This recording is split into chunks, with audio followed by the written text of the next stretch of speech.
बिस्मिल्लाहिर्रहमानिर्रहीम। अस्सलाम वालेकुम वरहमतुल्लाह। ये जो आप मेमना दिख रहे हैं, एक तो इसका फेस जो चेहरा है, इसका मुंह जो है, उसकी स्वेलिंग, जो आँखें हैं ये भी सूजी हुई हैं, और जब ये बैठ जाता है तो इसको उठने में, खड़े होने में, चलने में जो है वो मुश्किल पेश आ रही है। सही तरह खुद ब खुद एकदम ये खुद खड़ा नहीं हो पाता। चारा खाता है लेकिन उसके बावजूद कभी जो इसकी मेंगने जो हैं, फीसेस, वो बिल्कुल जिस तरह गोबर है, डंग है, उस तरह आती हैं, और कभी सही तरह मेंग नहीं करता है। ये देखिए इसके आइज़, इसका नोज़, ये देखिए सारा जिस तरह शाइनिंग होनी चाहिए वो बिल्कुल नहीं है। जो होशियारी, ये खूबसूरत सेहतमंद जानवर दिखने में अच्छा लगता है, एक्टिव लगता है, वो इसमें बिल्कुल नहीं है। अगर हम इसकी ये देखेंगे मैंडिबल के नीचे, ये देखें जो स्किन है उसके अंदर ऐसे है जैसे फ्लूइड भरा हुआ हो। जब इसकी आंखें देखेंगे तो अनीमिक होंगी। ये देखें जैसे खून की कमी जो है जानवर में होती है। जानवर चारा खाने के बावजूद भी जो है वो कमज़ोर रहता है। तो ये सारी जो वजूहात मैं आपको बता रहा हूँ,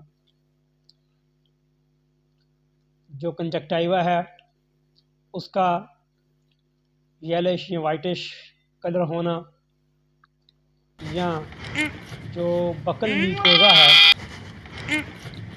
उसको देखेंगे तो वहाँ भी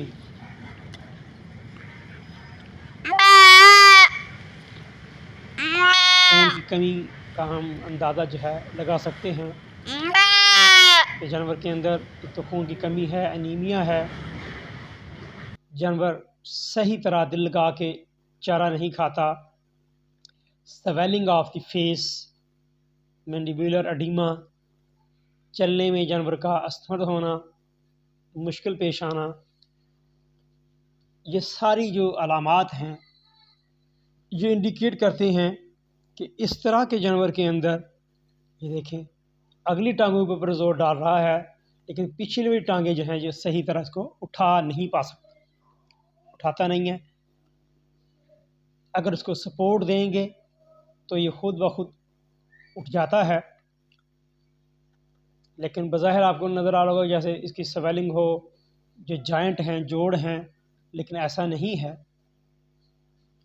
जब हम डीपली इस देखेंगे तो इसके ईयर, ये देखें कानों के अंदर जो एक्सटर्नल पैरासाइट टिक्स जो हैं, ये देखें कितने कितने मोटे जो हैं, कितने बड़े जो टिक्स हैं, ये देखें इन्होंने इसका खून चूस दिया, खून से सक कर लिया है ब्लड जो है।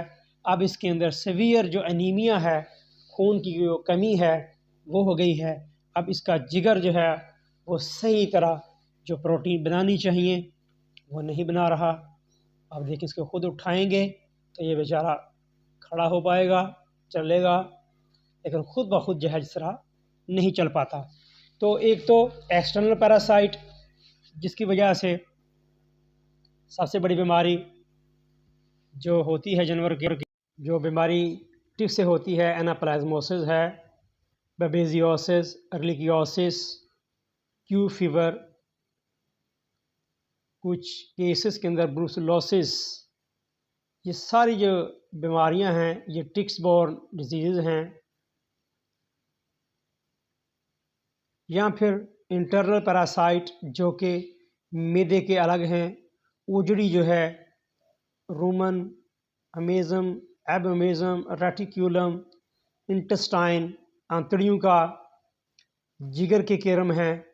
इसी तरह लंग्स जो है उसके अंदर जो है इन्फेस्टेशन हो सकती है, केरम जो हैं, पैरासाइट, ब्लड पैरासाइट जो हैं, ये सारी की सारी जो बीमारियां हैं ये एक्सटर्नल और इंटरनल पैरासाइट की वजह से होती हैं, जो कि खून की स्पेशल जो जानवर खाता है, हज़म होने के बाद जब वो ब्लड में न्यूट्रिएंट्स जाते हैं, खुराक के अज़्ज़ा, फिर यही जो एक्सटर्नल और इंटरनल पैरासाइट हैं वो इसको सक कर लेते हैं, चूस लेते हैं और जानवर में खून की कमी हो जाती है और फिर आपका जानवर बीमार हो जाता है।